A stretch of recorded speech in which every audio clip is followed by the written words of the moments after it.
아멘. 자, 어제는 그 제이크와 은영 자매의 집에 이사 신방을 갔습니다. 아주 좋은 그 아파트로 이사를 해서 아주 쾌적한 환경 속에서 자라고 또한 살고 있는 모습을 보니까 흐뭇하더라고요. 여러분, 이사 신방 여러분도 꼭 받으시고요. 많은 분들이 우리 집은 너무 누추한데요, 모시기가 껄끄럽습니다, 막 그런 분도 있는데, 저희 목자가 가서 여러분이 사는 환경을 봐야 기도도 나오고요, 그리고 하나님의 축복이 더 가정 가운데 임하게 될 줄로 믿습니다. 어제 제가 이제 그런 설교를 했었어요. 저는 꿈의 전달자라는 그런 설교를 했는데, 많은 사람들은 꿈을 꾸고 있잖아요. 여러분도 다 꿈이 있으실 줄로 믿습니다. 저 역시 꿈이 있고 여러분도 꿈이 있고, 가장 연로하신 우리 오순정 권사님도 꿈이 있으세요. 여러 가지 많은 삶을 살아가면서 많은 사람들이 꿈을 꾸고 있는데, 제가 그 꿈의 그 전달자가 좀 되고 싶다라는 그런 생각을 했었습니다. 왜 그런 말씀을 전했냐면은, 제가 이제 청년 사역을 할 때 한 지체 한 지체들의 꿈이 뭔가를 굉장히 관심 있게 지켜봤어요. 그래서 내가 하나님이 아닌 이상 그 꿈을 다 이루어 드릴 수는 없지만, 그래도 꿈의 전달자, 하나님과 그 지체들 간에 그 꿈을 연결해 주는 그런 전달자는 되어줄 수 있겠다라고 생각해서, 그가 가장 하고 싶은 것, 그가 가장 꿈꾸는 것을 사역에 적극적으로 반영을 해서 그 사역을 했던 기억이 납니다. 그러니 굉장히 행복하지 않겠습니까?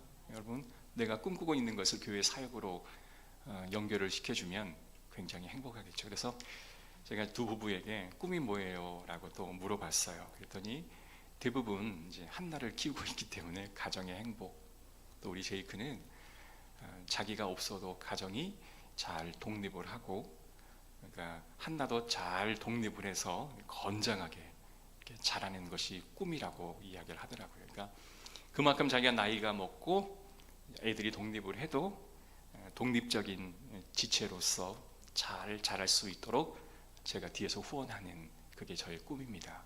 많은 사람들이 가정에 대한 꿈이 가장 클 거예요.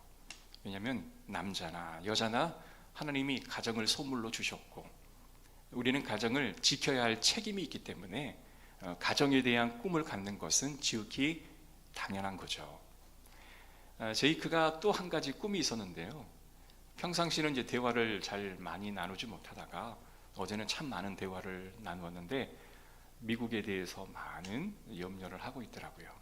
그래서 요즘 최근에 일어나는 미국의 상황들, 어떤 유대인과 그 영향력 안에 놓여 있는 미국의 어떤 상황 속에서 좋지 않는 그러한 일들에 대해서 많은 염려와 걱정을 하고 있었고, 그것을 저에게 전달했고, 저도 그거에 대한 답을 했고, 또 함께 아주 심각한 아주 토론을 하는 그런 시간이 될 수 있었습니다. 아니, 어떻게 했냐고요? 요즘은 문명의 발달해서 통역기가 있습니다.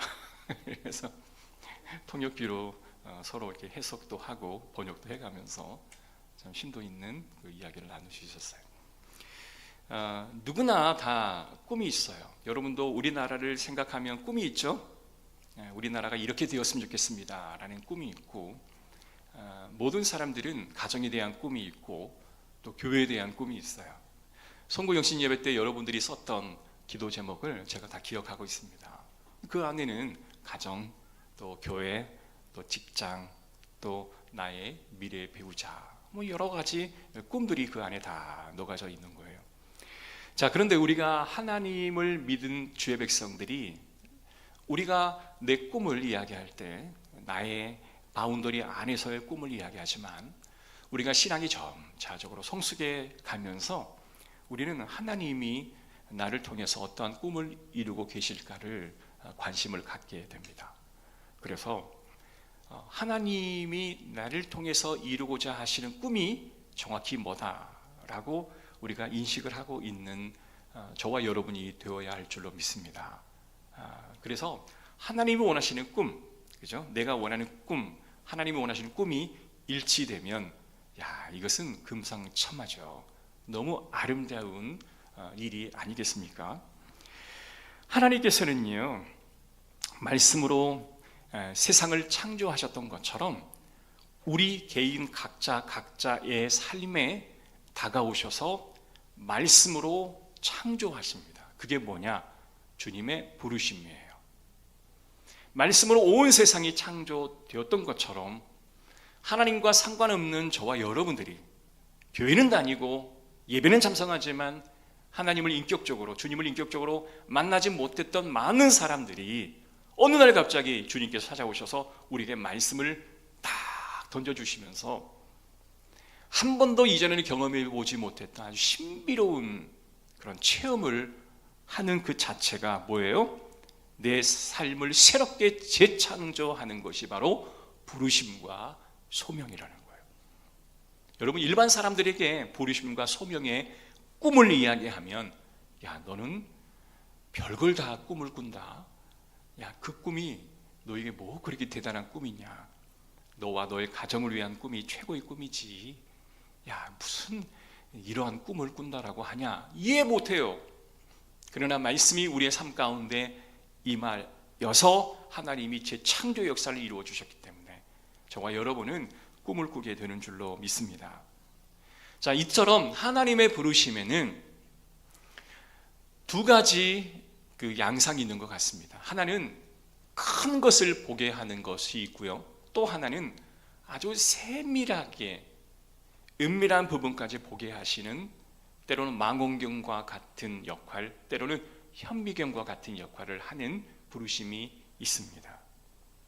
성경을 보면 어떤 제국, 나라, 그리고 온 세상이 말씀으로 창조된 이야기, 이러한 것들이 기록되어 있는가 반면에 한 개인의, 지극히 한 개인의 삶에 초점을 맞추어서 성경의 이야기가 기록되어 있는 이 두 가지가 성경 안에는 편성이 되어 있어요. 그래서 거대한 하나님의 만원경과 같은 저 우주를 허블 만원경으로 보는 때에 너무 광대해서 그 망원경 안에 다 담을 수 없는 그런 아주 광대한 우주를 보는 것 같은 성경의 말씀을 볼 때도 있지만, 어떤 개인의 아주 미세하고 세미한 감정의 변화의 선까지도 성경에 기록하여서 저와 여러분에게 감동을 주시는 경우들도 성경에는 많이 기록되어 있다는 것을 보게 됩니다. 창세기 우리는 이미 살펴보았습니다. 1장부터 11장까지는 정말 큰 주제의 이야기가 기록되어 있다면 12장부터는 아브라함이라고 하는 한 사람의 그런 마음의 심경의 변화나 그의 인생의 스토리가 기록되어 있는 것들을 보게 되죠. 하나님은 거대한 힘을 통해 세상을 움직여 가시기도 하시지만, 하나님은 아주 세미한 음성을 누구에게나 들려주시고 한 사람에 의해서도 세상을 움직여 가시는 것을 보게 됩니다. 그래서 성경은 이 부르심이라고 하는 이 주제는 그냥 단순히 모호한 주제가 아니라 아주 구체적으로도, 그리고 아주 현실적인 우리의 피부에 와닿는 주제가 바로 부르심이라는 거예요. 삶의 모든 과정에서 하나님이 어느 때, 어느 순간에 저와 여러분을 부르셨는지를 기록함으로 하나님의 그 거대한 일들을 이루어가고 계신다라는 것을 우리는 알아야 합니다. 그래서 우리는요, 교회 안에서 또 흔히들 우리는 단어를 많이 사용하는 단어가 바로 가족이라는 단어예요. 그래서 이제 직장에서도 어떻게 해요? 우리 식구입니다 라는 표현을 주로 합니다. 교회는 어때요? 한 형제요, 한 자매라 부르니, 아니 피 한 방울 섞이지 않았지만 이분들은 나와 혈연 공동체는 아니지만 그와 준하는 그러한 역할을 하는 형제요 자매입니다 라고 우리는 불러요.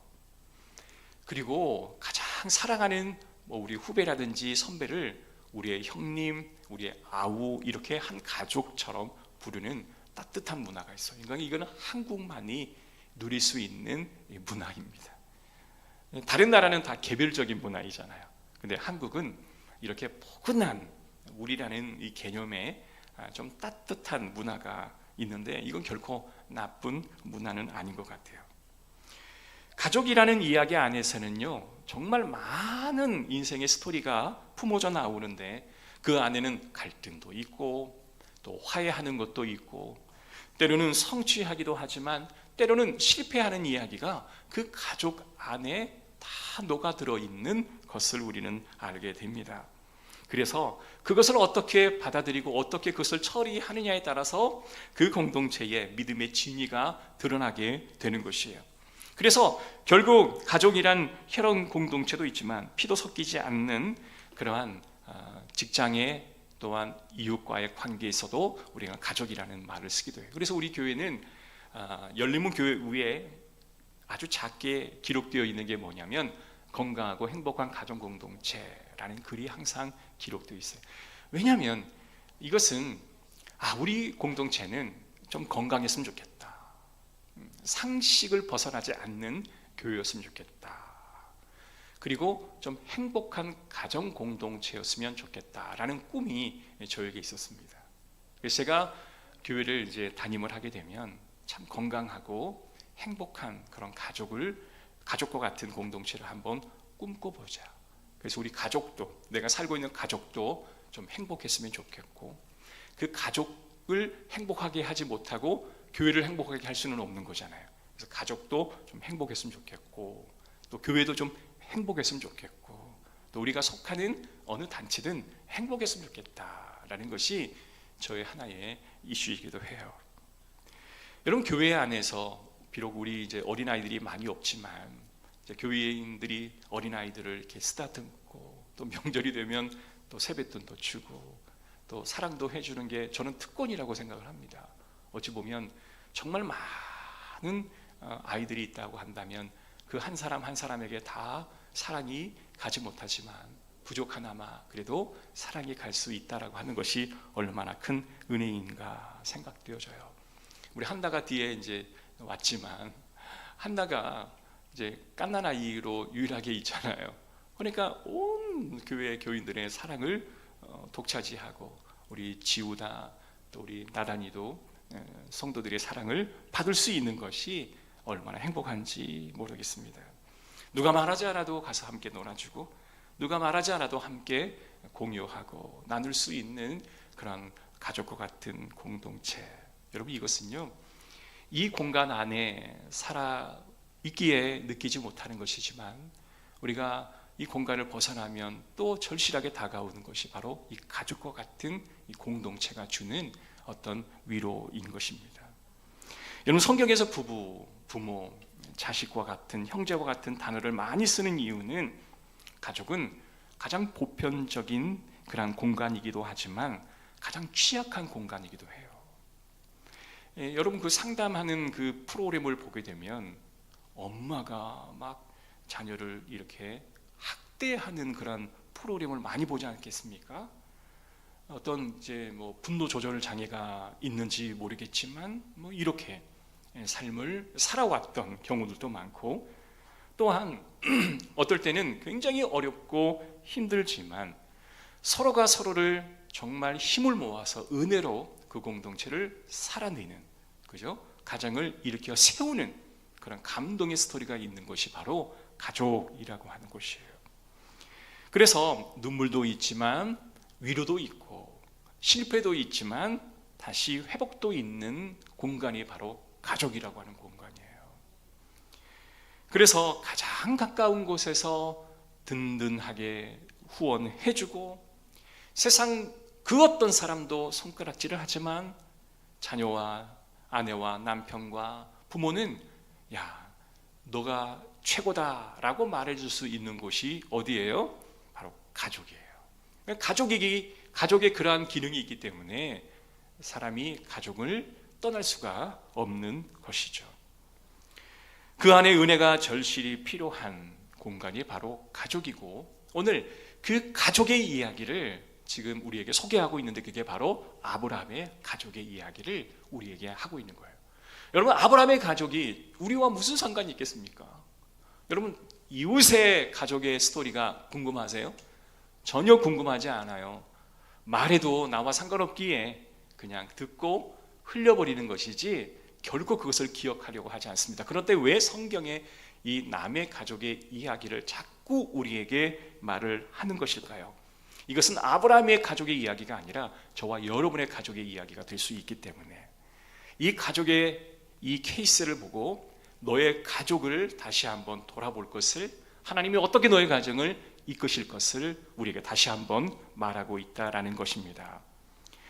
여러분, 믿음의 조상의 아브라함의 이야기는 모든 자들의 아버지라고 말할 수 있습니다. 결국 아브라함을 부르신 이야기는 믿음의 후예인 저와 여러분을 부르신 이야기로 이어지는 것이고요. 그런 관점에서 아브라함의 부르심을 우리는 들여다보고 그가 받았던 소명이 무엇인지를 우리는 정확히 인식하고 있어야 돼요. 자, 그러면 아브라함이 부름을 받았습니다. 그런데 그 부름은 첫 번째는 떠나라 라는 부름이었습니다. 불렀으면 가야 되잖아요. 그러니까 아브라함은 하나님이 불렀을 때, 콜링했을 때 그는 떠났어요. 여러분, 가인이 에덴을 떠나와서 아담과 하와와 함께 가인과 아벨이 한 가정 공동체를 꾸리죠. 그런데 이 가인은 당시에 에녹성을 짓게 됩니다. 이 에녹성이라고 하는 것은 외부의 위험과 그리고 들짐승의 위험으로부터 우리 가정을 보호하는 일종의 성이었습니다. 타인의 관심과 타인의 영향력이 미치지 않는 그러한 성을 짓게 돼요. 거기에는 엄청난 혐오와 전쟁이 계속해서 이어지기도 해요. 왜냐하면 우리라는 것으로 성을 딱 세워놨으니 그 성을 침노하려고 하는 자들을 향하여 어때요? 칼을 들고 방어하려는 도전을 하게 됩니다. 지금 미국이 이란을 지금 대대적인 공습을 했잖아요. 핵 위험이라고 하는 것을 근본적으로 차단하기 위해서 공습을 했어요. 세상은 자신의 나라에 성을 다 지어놓고 그 성에 조금이나마 위협이 되는 존재가 발생하게 되면 주판을 두드려 보죠. 승산이 있는가? 타산이 있는가? 그래서 승산이 있다라고 하면 치고 승산이 없다라고 하면 도전하지를 않죠. 그게 바로 에녹이 지었던 성이 주는 두려운 공포와 환경에서 내 아이와 가족을 지키려고 하는 성이었습니다. 근데 성을 높이 견고히 쌓은 것은 타인을 배제하고 타인을 혐오하고 타인을 전쟁으로 연결하는 또 다른 자신만의 성이 될 수 있다라는 것이에요. 그래서 가인이 에녹의 성을 짓고 나서 주변의 많은 사람들도 자신만의 성을 쌓기 시작했어요. 여기는 우리 구역이야. 이거 넘어오지 마. 넘어오면 내가 화를 낼 거야. 그래서 자기의 경계를 딱 지어놓고 그 경계선을 절대 넘을 수 없는 우리만의 프라이버시, 우리만의 경계라고 선을 그어놓죠. 좋은 의도이긴 하지만 그 선이 너무 분명하고 명확하면 타인을 배제하고 경계하게 되는 선이 더 많아진다라고 하는 거예요. 그래서 오픈하고 개방하면 나의 프라이버시는 조금 침해가 될 수 있긴 하지만 더 친숙함과 그 안에 화목이 일어날 수 있는 기회가 열린다라는 것입니다. 자, 창세기 11장에는 큰 도시가 세워지는데 바로 바벨이라고 하는 도시가 세워집니다. 정확히 말하면 이 바벨은요, 바벨탑이라고 부르기보다는 바벨성이라고 불러야 돼요. 왜냐하면 바벨이라고 하는 성을 딱 지어놓고 거기에서 인간이 할 수 있는 아주 가장 강한 교만의 최악의 건물이 바로 바벨탑인 거예요. 그 속에 인류가 하나님을 떠나 하나님의 이야기가 아닌 자신의 이야기를 계속해서 써내려가는 최악의 결과물이 바벨탑이라는 거예요. 여러분, 창세기 10장의 말씀을 보면 이러한 휘몰아치는 세계의 정세를 우리는 봐야 합니다. 바벨의 정신이 온 세계를 휘감고 돌고 있습니다. 지금 세계와 똑같아요. 너무나 국수적이고 너무나 전체적이고 그냥 자신의 국가의 이익을 위해서라면 타인의 나라 정도까지는 고려할 필요가 없는 세상이 지금 바로 이 세상입니다. 그래서 우리나라 대통령이 우리나라 자국의 이익을 극대화시킬 수 있으면 표를 주고 어떤 세계 인류의 보편적인 평화나 어떤 공존을 위하는 것은 별로 인기가 없어요. 그냥 우리 가족 잘 챙기고 우리나라 잘 챙기고 우리 교회 잘 챙기면 최고인 거죠. 이게 바로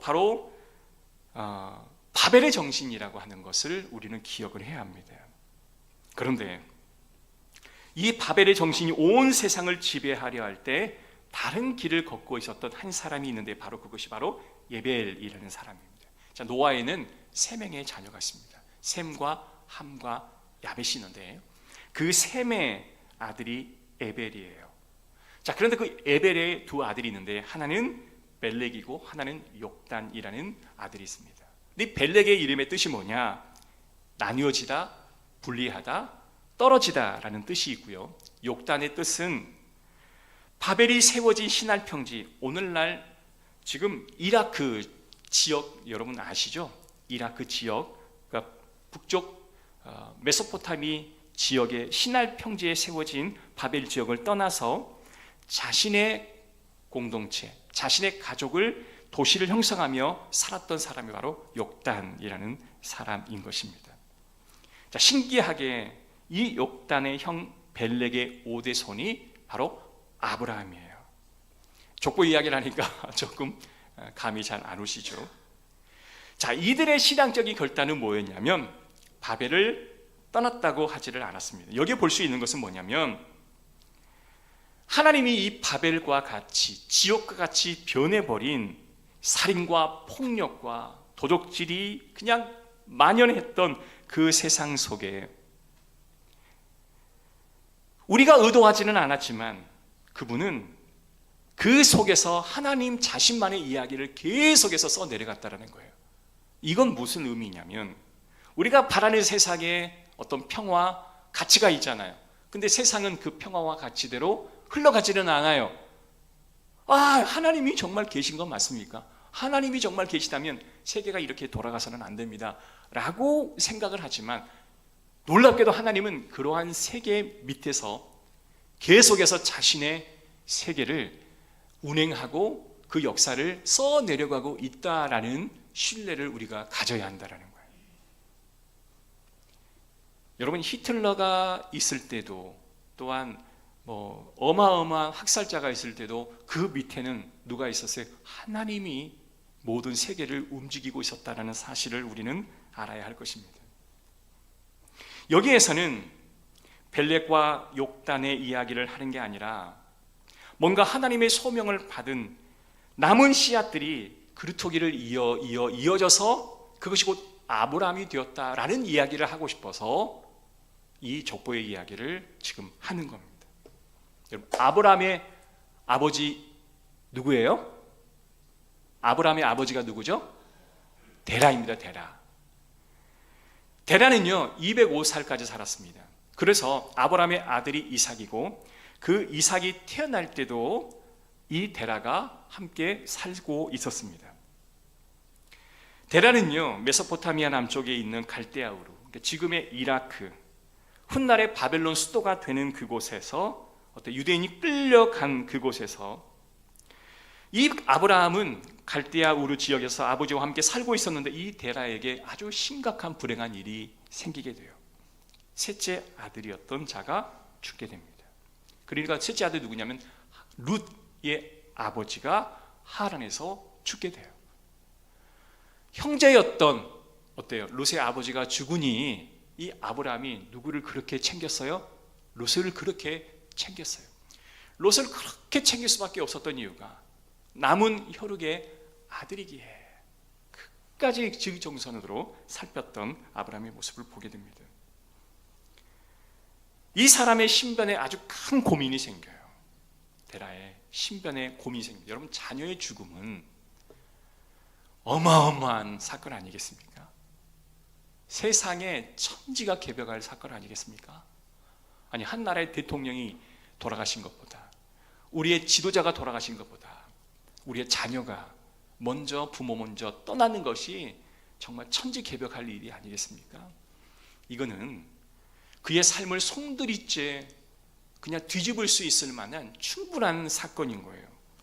여기에 우리가 집중해야 합니다. 데라는 이런 고민을 해요. 내가 더 이상 갈대아 우르, 하나님께서 아브라함이 어디에 갈대아 우르를 떠나라 하죠. 데라도 내가 더 이상 이곳에서 살 수 없겠구나 라는 생각을 갖게 됩니다. 여러분, 거의 대부분 많은 사람들이 사랑하는 남편, 사랑하는 아내, 사랑하는 부모님이 그 집에서 돌아가시면 그 집에 살기가 굉장히 어렵대요. 그래서 이제 사랑하는 부모님이 소망은 집에서 죽고 싶다. 그런데 그 부모님이 집에서 돌아가시는 그 잔상이 트라우마로 남기 때문에 그 집에서 더 이상 살 수가 없는 거예요. 가장 사랑하는 자가 집에서 돌아가신 거예요. 그러니까 그 집에서 살기가 너무 고통스러운 거예요. 그래서 자녀들은 부모님이 어디서 돌아가시기를 바라요? 병원에서 돌아가시기를 바라요. 그러나 부모님은 따뜻한 집에서 돌아가시기를 바라는 거죠. 이게 서로 간에 엇갈리는 거예요. 그런데 이 데라는요, 자신의 사랑하는 아들이 죽었어요. 그곳에서 더 이상 살 수 없다라고 생각을 합니다. 떠나야 되겠다라고 결심을 하게 된 거죠. 그러니까 아브라함의 부르심에는 하나님의 소명이 담겨 있지만 데라의 떠남은 자신의 좋지 않은 상황이 엮여 있다라고 하는 것을 우리는 인식을 해야 합니다. 이게 바로 하나님의 밑작업이라는 거예요. 인간은 잘 이해할 수 없는 하나님께서 일하시는 방식이라고 하는 것입니다.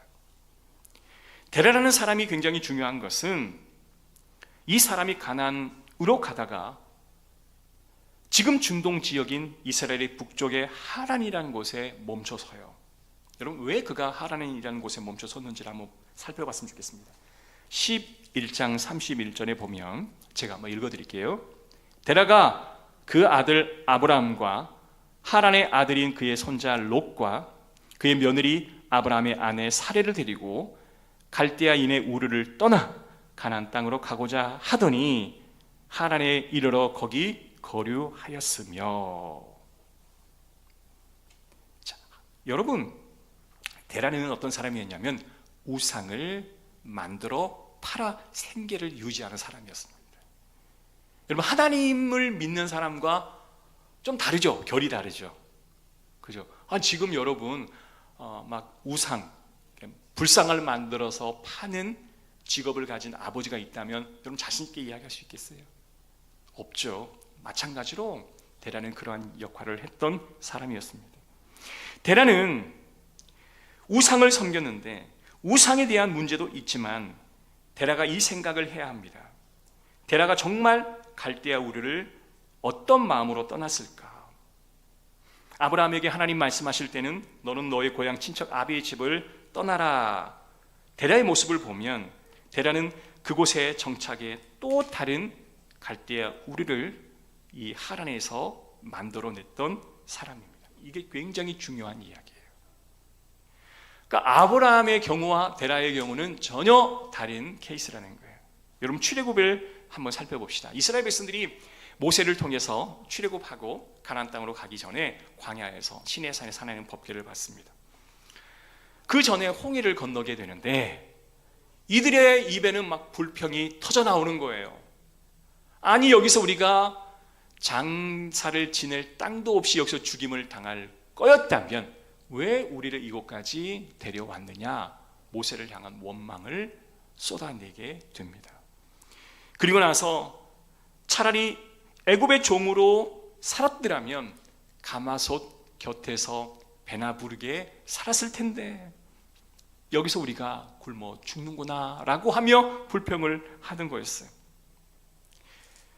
결국 그들의 입술 속에는 늘 애굽을 타령하고 가나안에 그들은 결국 들어가지 못하고 죽게 돼요. 오늘 우리가 민수기의 말씀 살펴보겠지만은 하나님께서 그들이 애굽 타령을 하고 그렇게 불평하는 그들에게 어떠한 최후의 결론을 내리냐면 20세 이상 남자는 절대로 가나안 땅에 들어가지 못한다라고 하는 아주 최후 통첩을 하셨고, 실제로 레위 지파 12지파에 속할 수 없는 레위 지파를 제외하고는 다 그들은 광야에서 장사를 지내야만 했다라는 거예요. 이들처럼 되라도 현실의 비참함을 피하기 위해 떠났을 뿐이지, 그가 떠났을 뿐이고 가다가 여기가 내 상처를 치유해 줄 만한 그저 그런 곳이구나 라고 해서 머문 곳이 바로 하란이었지, 그들의 목표는 결국 가나안이 아니었다라는 거예요. 여기서 우리가 데라가 소망한 목적지가 등장하는 겁니다. 자신이 스스로 행복해질 수 있는 아들의 상실감을 잊어버리고 그나마 행복하게 잘 먹고 살 수 있는 갈대아, 어때요? 우리를 떠나 그 하란이라는 곳에 정착하게 된 거예요. 여러분, 하나님께서 아브라함이 떠나면 뭘까요? 분명히 차원이 다릅니다. 데라의 모습과 아브라함의 떠남은 너무나 다른 경로였어요. 첫 번째, 하나님께서 떠나라 하는 게 뭐였냐면 고향을 떠나라 라는 말이었습니다. 여러분, 고향이라는 뜻이 뭘까요? 저희 고향은 저 남쪽 지역입니다. 그런데 이 성경에서 말하는 고향은 내가 태어난 곳이라기보다는 그들이 섬겼던 그 지역의 신으로부터 떠남을 말하고 있는 거예요. 여러분, 고대 세상의 이해는 어느 지역을 간다고 하면 그 지역에서 섬기는 신을 의미하는 거예요. 갈대아 우르를 떠났다라고 하는 것은 갈대아 우르를 다스리는 그 신으로부터의 떠남을 이야기하는 겁니다. 결국은 아브라함은 고향 갈대아 우르가 신을 섬기고 있던 그 신에서부터 떠나왔고요. 이걸 우리가 어떻게 알 수 있냐면 아브라함의 며느리 사레, 데라, 또한 밀가, 이 모든 이름은 그 땅이 섬기고 있는 달의 신의 이름을 따서 지은 이름이라는 거예요. 그래서 그들은 그 배경 안에서 살아왔었기 때문에 지금 하나님이 아브라함을 떠나라라고 하는 것은 그들이 섬기는, 그 지역이 섬기는 종교적인 신, 지역, 언어, 세계관 모든 것에서 떠나와라 라는 하나님의 명령이었다라는 거예요. 여러분, 며느리가 어느 집에 이사를 갔어요. 이사가 아니라 시집을 갔어요. 그럼 그 시집이 그 섬기고 있는 종교가 있을 거 아니겠습니까? 그러면 가장 편하게 사는 건 뭐예요? 그 종교에 순응하며 사는 게 가장 가정에 평화롭겠죠. 그래서 내가 믿는 하나님이 분명히 있음에도 불구하고 그 하나님을 포기하고 개종하는 여성들, 남성들이 얼마나 많은지 모릅니다. 이것은 아브라함에게 떠나라라고 했던 그 명령을 어기는 경우가 되겠죠. 두 번째, 친척을 떠나라. 이 친척을 떠나라라는 것은 바로 생존 네트워크를 너희는 포기하라라는 겁니다. 지금도 혈연 공동체이긴 하지만 그때는 정말 심도가 깊은 혈연 공동체였어요. 가정은 또 다른 가정, 혈연으로 똘똘 뭉쳐 있고요. 전주 이씨, 그죠? 이러한 똘똘 뭉쳐 있는 그곳에서 함께 직장 생활을 하면서 함께 먹고 거기서 생활하는 문화가 있었습니다. 군사적인 방어도 되고 그곳이 법원도 되고 그곳이 경찰도 되는 거예요. 하나님은 그곳을 완전히 떠나라라는 아브라함의 명령입니다. 세 번째, 아비 집을 떠나라. 이 말은 아버지로부터 받은 상속을 포기하라라는 것입니다. 물론 아브라함도 상당한 재력가이긴 하였지만 조상이 주는, 대대적으로 물려주는 그 유산을 포기한다라고 하는 것은 상당히 용기가 필요한 선택이었을 것입니다. 그래서 하나님께서는 너 어디로 가라라고 할 때 집을 팔고 자동차를 매각하고 사람과의 관계를 정리하고 떠나는 그런 개념이 솔직히 아니라는 거예요. 핵심은 뭐냐? 하나님의 말씀을 우리가 따를 때 우리는 벼랑 끝에 서 있다라고 우리는 스스로를 생각하지만 하나님의 말씀 속에, 세상 속에 새로운 세계를 창조하시고 우리를 이끄십니다. 그게 바로 떠나라라는 그 말씀 안에 담겨 있는 뜻이에요. 떠나라는 말은 어떤 물리적인 공간에서 떠나라라는 의미라기보다는 방향을 정확히 설정하라라는 그 의도가 더 강하다는 거예요. 너는 뭘 의존하고 사느냐?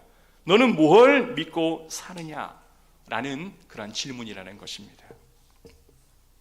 제가 지난주에 낮은 데로 하라 그랬더니 은경 집사가 목사님, 난 소외된 낮은 곳으로 갈래요. 어디? 그랬더니 시골로 갈래요. 그러는 거예요. 그래서 내가 속으로 미쳤군. 미쳤어. 어떻게 하나님 말씀이 이렇게 자의적으로 해석을 하지? 영비 집사님한테 뭐예요? 그랬더니 요즘 도시 이게 저기 시골에 너무나 이제 아이들이 없으니까 그곳에 한번 가고 싶은 마음이 잠깐 들었나 봐요. 잠깐이죠? 아무튼 그래요. 그러니까 이렇게 떠나라라고 하는 것을 우리는 그 물리적인 떠남을 우리는 자꾸 인식하는데 하나님은 우리에게 말하는 게 그거예요. 너의 시선이, 너의 지금 관심이, 너의 마음이 지금 어디에 있느냐, 그곳에서부터 떠나라라는 하나님의 말씀인 줄로 믿습니다. 우리가 어려움에서 떠나기 위해 선택하는 일인가? 그 어려운 일이 감당이 되지 않으니 나는 떠나려 하는가? 내가 하나님 말씀을 순종하려 할 때 하나님이 일하실 것을 기대하는 마음은 우리 마음속에 있는가라는 질문이라는 거예요. 사랑하는 성도 여러분, 하나님이 일하실 것을 믿는 저와 여러분 되시기를 주의 이름으로 축복합니다. 자, 5절의 말씀입니다. 함께 있습니다. 시작. 아브라함이 그의 아내 사레와 조카 롯과 하란에서 모은 모든 소유와 얻은 사람을 이끌고 가나안 땅으로 가려고 떠나서 마침내 가나안 땅으로 들어갔더라. 두 번째입니다. 떠나라 할 때 떠남의 부르심도 있지만 두 번째는 떠나지 않고 지키는 부르심도 있다라는 것입니다. 5절의 말씀 보니까 아브라함은 그 여정을 떠나지 않고 함께 해야 하는 사람도 있었습니다. 누구예요? 그 여정 가운데 함께 하는 사람이 누구예요? 아내 사레, 조카 롯, 하란에서 얻은 모든 소유는 자신의 책임이 부여되는 공간 사람들이었습니다. 아브라함은 그들을 결코 떠나지 않았어요. 하나님께서 갈대아 우르를 떠나 내가 내게 지시한 가나안 땅으로 가라 했을 때에 그가 함께 동행했던 사람과는 결코 떠나지 않았다는 거예요. 유진 피터슨 목사님이 신앙이라는 정의를 내리는데 신앙은 이렇게 정의되어 있습니다. 단거리 경주가 아니라 같은 방향으로 오래 걷는 순종입니다 라고 정의를 내렸어요. 이 말의 뜻은 뭐냐? 당시 목사님이 목회하던 미국의 교회에 트렌드가 있었습니다. 그 트렌드가 뭐였냐면 목회자가 유명세를 타면 자꾸 한 단계 한 단계 업그레이드되어서 교회를 떠나는 문화가 굉장히 심했습니다. 우리나라도 마찬가지예요. 저희 동기 목사도 저 시골 벽촌에 어르신들 한 6, 7명 살고 계시는 곳에 갑니다. 그러면 우리 동기들이 야, 젊은 나이에 그렇게 도시 벽촌에 시골 벽촌에 가냐? 가족은 어떻게 할래? 애들이요 5명이에요. 애들이 5명인데 시골로 가요. 그래서 저희가 선교비를 막 보내드렸습니다.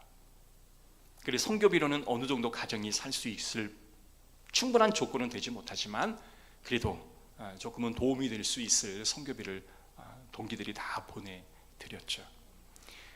근데 몇 년 있다 보니까 섬에서 육지로 나오더라고요.